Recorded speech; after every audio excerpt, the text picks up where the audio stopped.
Okay, so My Hero Academia season 7 is finally out. Oh my god, I'm so excited. This is me watching it a few days after or week after it came out.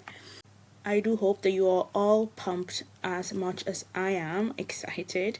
So this season we're going to be having Star and Stripe. So the chapters 329 to 334. UA Trader. This already gives me combat, gives me action, but they are between chapter 335 to 342 and Final War. And I'm like, Final War, okay. This is so much information that they're going to be putting in this season, and I'm so intrigued on how they're going to do this in so limited time and without. And I really hope, really removing from the actual animation, the actual storyline, and keeping that excitement that we had from the very beginning of this franchise of My Hero Academia. Oh my god!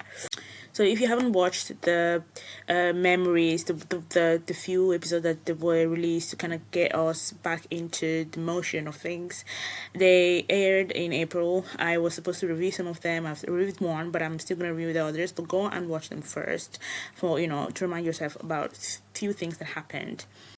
Apart from that, episode 1 season 7 starts very chilled. Surprisingly, I was expecting him to still be in a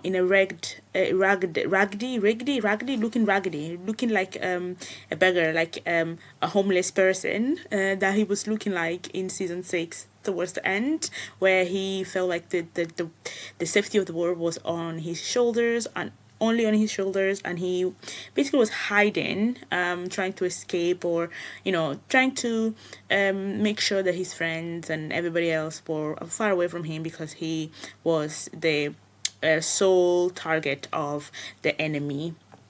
Few scenes in, and honestly I think this is going to be an amazing show. We are reminded about where we left, the fact that a lot of villains were released at the end of season 6, and they're now spreading destruction all over the place. They're taking control, and we are reminded about Shigaraki, who is to succeed all for one.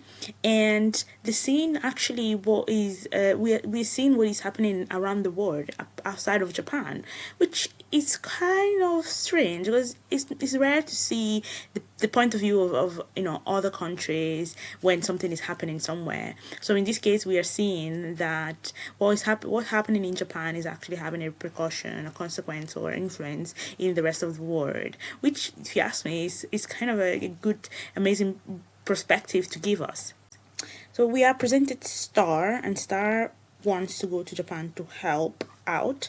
And we're not surprised, because Star, first of all, we are in the United States, and these are heroes from the United States talking about going to Japan to help Japanese heroes. And Star, particularly, I guess, has quite a lot of interest in this, because so first of all, Star was the highest ranked pro hero in the United States of America, and the most powerful woman in the world. Hello. And as a child, apparently she was inspired. She was saved by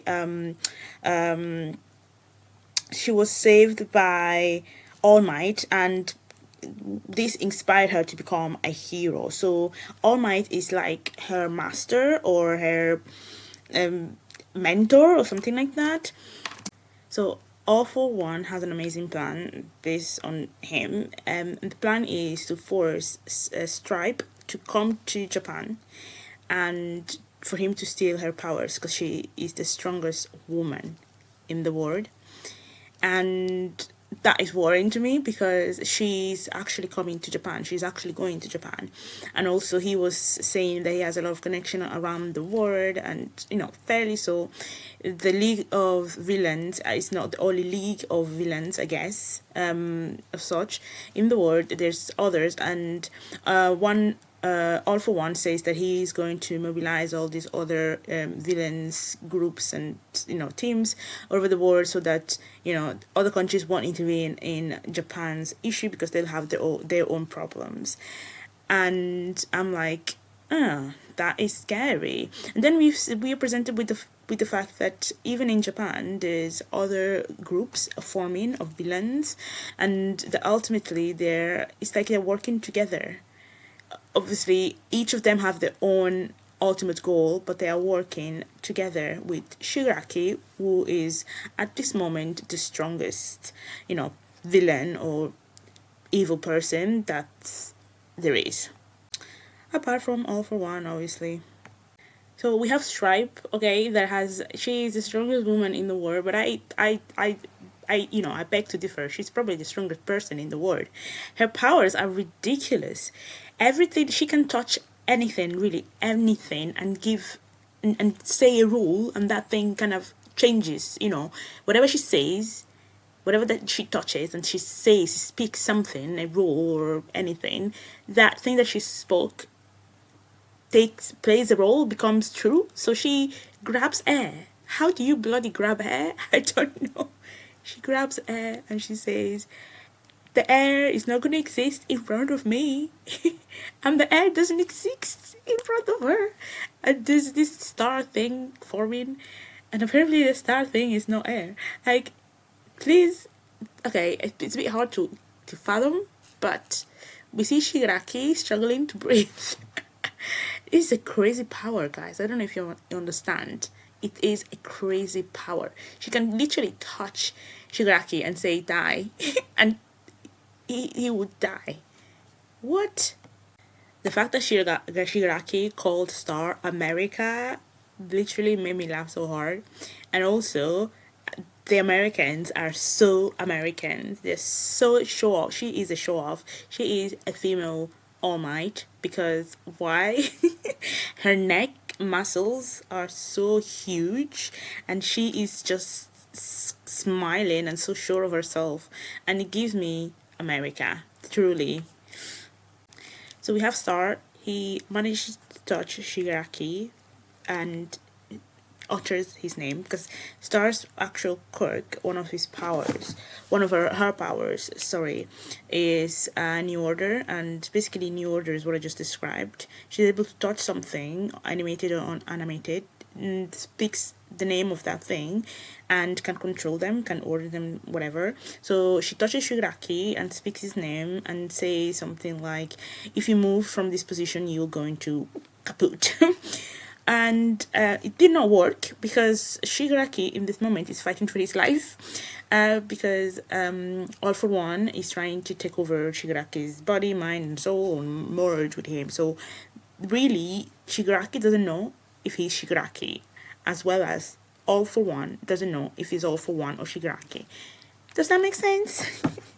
So basically, for Star Quirk to work, the identity of the thing she utters has to be defined and clear, and Shigaraki at this moment his identity is not clear for him as well. So we obviously know that Shigaraki is not gonna die here, because this is literally episode 1 of season 7. It's more about how is he going to survive, what's gonna happen, because this woman has generated a humongous replica of herself using air, and has used the laser from the fighter jets to create a sword, and he's impaled Shigaraki, preventing him to regenerate. And then we see that missiles are being released from somewhere in the US, and they're very close to Star, and the episode finishes.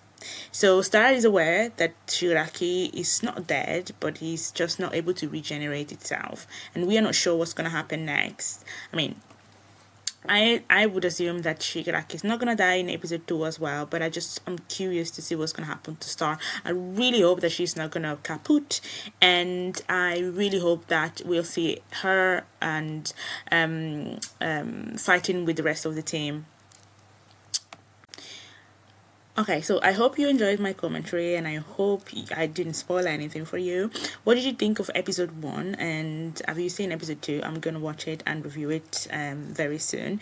What did you think of Star? I honestly feel like, although she's really, really strong, the fact that she has, her powers have, these rules of you have to be able to identify the thing that you are touching and speak their name, and if the thing that you're touching doesn't really identify, you know, with the name that you're calling them, it's not going to work. So really, if the person that you're touching has like mental issues and a dual personality, I'm guessing her power wouldn't work, right?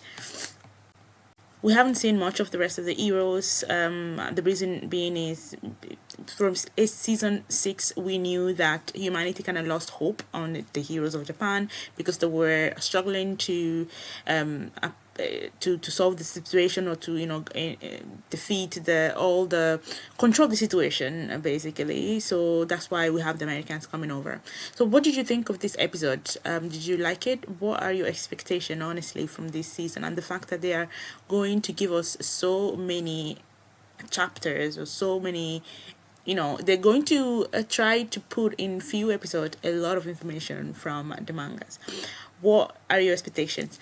I'm not gonna lie, if I feel a bit sorry for Shigaraki, because we know who he is, we know who his mother is, and he is traumatized. He's a boy with a lot of trauma, and I feel like All For One is using him.